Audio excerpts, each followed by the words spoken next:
bijaknya Nabi Ibrahim untuk membangun Baitullah waktu itu saat ini ditempatkan di sebelahnya Baitullah, ya, di depannya sisi Baitullah antara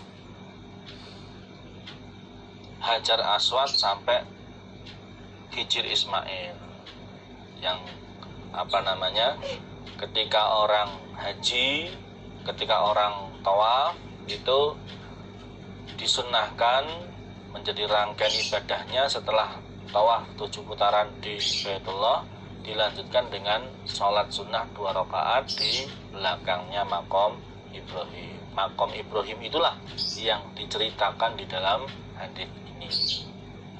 Wahuma, sedangkan keduanya iku yakulani, berkata siapa keduanya, atau berdoa siapa keduanya.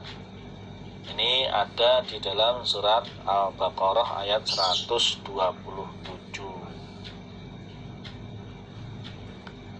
Rabbana, wahai Tuhan kami, taqabbal, semoga menerima Engkau, minna, dari kami. Maksudnya amalan-amalan kami, termasuk amalan membangun Baitullah atau meninggikan Baitullah. Innaka, sesungguhnya Engkau Allah, anta, Engkau iku as-sami'u, zat yang maha mendengar permohonan kami, al-alimu, lagi maha mengetahui isi hati kami. Dan Nabi Ibrahim dan Nabi Ismail berdoa, ya Allah, terimalah amal-amal kami ya Allah, termasuk amalan membangun atau meninggikan bangunan Baitullah. Sesungguhnya Engkau adalah zat yang maha mendengar lagi maha mengetahui. Jadi ini juga menunjukkan bahwa amal yang kita kerjakan itu belum tentu diterima oleh Allah, ya. Maka dari itu setiap kita beramal, niatnya harus betul-betul dimurnikan karena Allah. Walaupun niatnya sudah sesuai dengan syariat, sesuai dengan aturan, sesuai dengan dalil, sesuai dengan sunnah, bisa jadi amal tersebut tidak diterima oleh Allah gara-gara niatnya tidak murni. Seperti yang diceritakan di dalam hadis, ada 3 orang, 1 seorang ulama, 2 seorang pejuang, 3 seorang agnia, ya, yang ketika di dunia kelihatannya dan disaksikan ahli ibadah. Yang pejuang yang mati syahid, yang ulama ya menyampaikan ilmu, ya agnia ya ngebosi sabilan, tapi ternyata di sisi Allah dikatakan kadzabta, dusta kamu. Ternyata amal-amal yang mereka kerjakan itu tidak niat karena Allah, karena pamer, karena pengen dianggap sebagai pemberani, pengen disebut sebagai orang yang dermawan, sehingga amal tersebut tidak diterima oleh Allah. Nah, kalau Nabi Ibrahim dan Nabi Ismail saja, yang keduanya seorang nabi dan insya Allah yakin niatnya murni karena Allah, itu saja masih berdoa supaya amalnya diterima oleh Allah, apalagi kita orang biasa, maka harus lebih memperbanyak doa supaya amal kita juga diterima oleh Allah. Qala, berkata siapa Ibnu Abbas, faja'ala, maka berbuat siapa keduanya, Nabi Ibrahim dan Nabi Ismail, iku ya bniyani, membangun siapa keduanya, maksudnya meninggikan Baitullah, karena pondasi Baitullah itu sudah ada, cuman bagian atasnya sudah tersapu oleh alam, termasuk banjir ketika zaman Nabi Nuh, sehingga tinggal pondasinya saja. Nah, Nabi Ibrahim dan Nabi Ismail ini yang meninggikan bangunan tersebut. Hatta yadura, sehingga mengelilingi siapa keduanya, Nabi Ibrahim dan Nabi Ismail, haulal baiti, di sekitarnya Baitullah. Wahuma, sedangkan keduanya iku yakulani, berdoa siapa keduanya, Rabbana, wahai Tuhan kami, taqabbal, semoga menerima Engkau, minna, dari kami.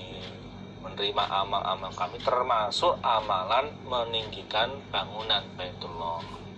Innaka sesungguhnya engkau iku as-sami udzat yang maha mendengar, al-alimu lagi maha mengetahui.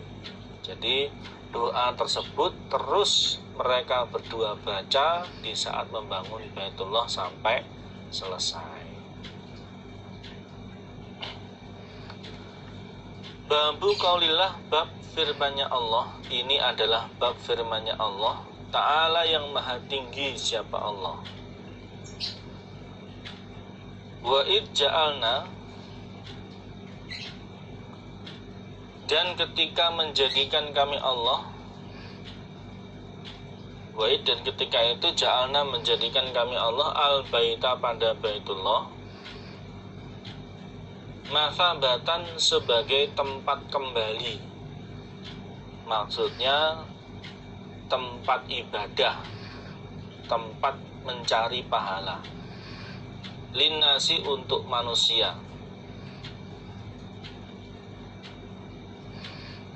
Baitullah itu sebagai kiblatnya, kiblat sholatnya orang Islam. Semua orang Islam di seluruh dunia sholatnya menghadap ke arah Baitullah. Kalau berada di dalam Masjidil Haram bisa melihat Baitullah, maka sholatnya menghadap ke arah bangunan Baitullah.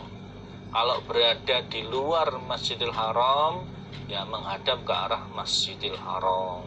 Kalau berada di luar kota Mekah, ya menghadap ke arah kota Mekah. Kalau di luar Arab Saudi, berarti ya menghadap ke arah Arab Saudi. Alhamdulillah dengan kemajuan teknologi, kita bisa menggunakan teknologi untuk menentukan pasnya arah Baitullah, maka bisa menggunakan teknologi tersebut sehingga kita yang jauh dari Baitullah bisa mengarahkan sholat kita dan juga tempat-tempat ibadah kita, masjid-masjid kita, musala-musala kita untuk menghadap lurus ke arahnya Baitullah dengan bantuan teknologi tersebut. Dan bagi orang yang tawaf, orang yang umroh, orang yang haji, ini menjadi tempat ibadah, tempat mencari pahala. Wa amnan, dan tempat aman. Yang dimaksud tempat aman bukan hanya Baitullah tok. Mekah itu karena ada diharamkan oleh Allah atas doanya Nabi Ibrahim, di mana diharamkan atau dilarang berperang di tanah haram di Mekah, maka menjadi tempat aman. Wattakhidhu, dan menjadikanlah kalian min maqami Ibrahim, dari tempat berdirinya Nabi Ibrahim tadi, batu yang menjadi digunakan oleh Nabi Ibrahim untuk bertumpu untuk membangun Baitullah, musollan pada tempat sholat. Dan jadikanlah tempat batu, tempat berdirinya Nabi Ibrahim sebagai tempat sholat.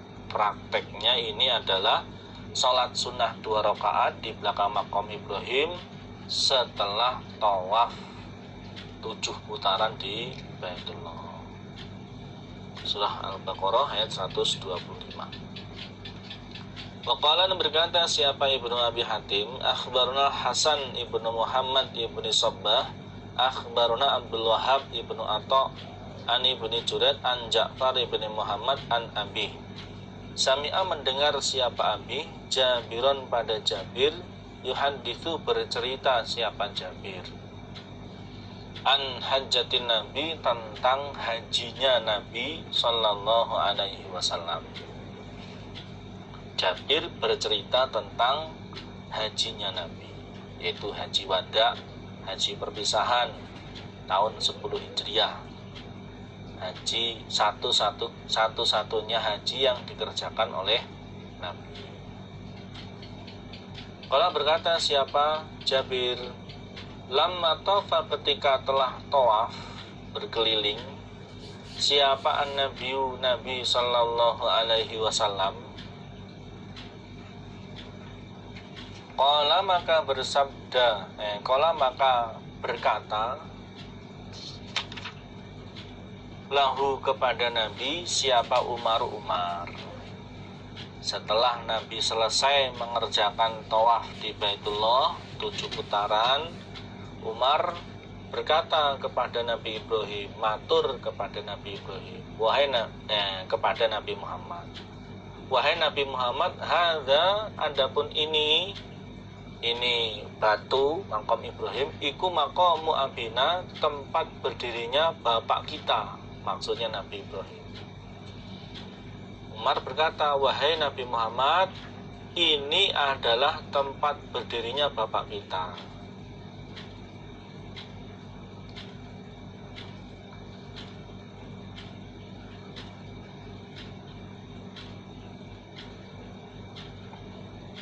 Qala berkata